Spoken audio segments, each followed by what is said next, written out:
নমস্কার বন্ধুরা, আজকে আমি আপনাদের করে দেখাবো কাঁচা তেঁতুল দিয়ে চাটনি রেসিপি। এইভাবে একবার আমার এই পদ্ধতিতে কাঁচা তেঁতুল দিয়ে চাটনি রেসিপিটি করে খেয়ে দেখুন বন্ধুরা। শেষ পাতে খেতে কিন্তু ভীষণ ভালো লাগে আর মুখেও কিন্তু রুচি আসে।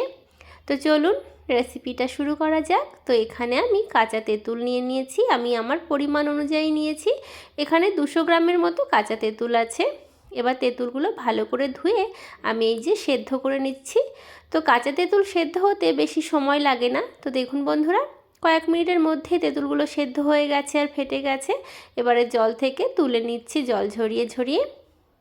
তো প্রত্যেকটা তেঁতুল আমি এরকমভাবে জল ঝরিয়ে তুলে নিয়েছি। এবারে তেঁতুলগুলো আমি একটু ঠান্ডা করে নেব, তাহলে ভালো হবে। যেহেতু প্রচুর গরম, তো ঠান্ডা করে নিলে আমার কিন্তু মাখতে সুবিধা হবে।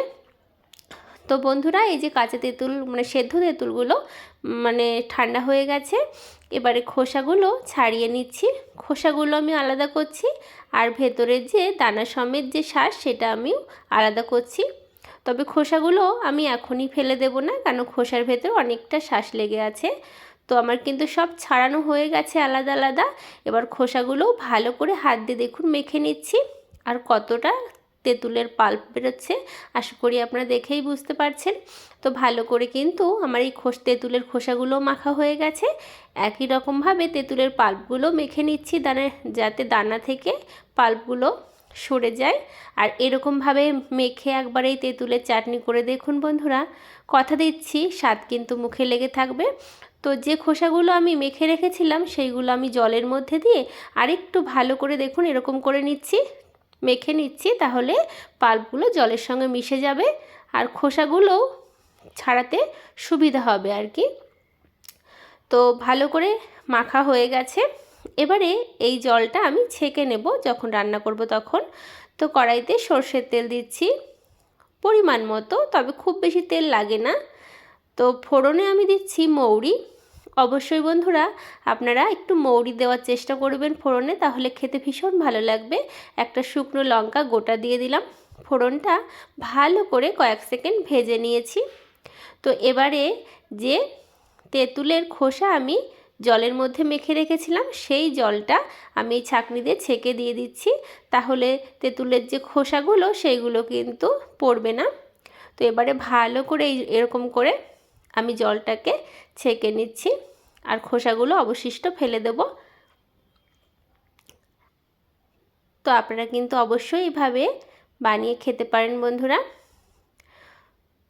তো জলটা বেরিয়ে যাওয়ার পরেও তেঁতুলের পাল্প কিছুটা ছাঁকনির মধ্যে আছে, এটা আমি আর ফেলে দিলাম না, যেহেতু খোসা নেই সেজন্য দিয়ে দিলাম। এবারে যে সেদ্ধ তেঁতুলের পাল্প যেটা আর কি আসল, সেই পাল্পটাও দিয়ে দিচ্ছি।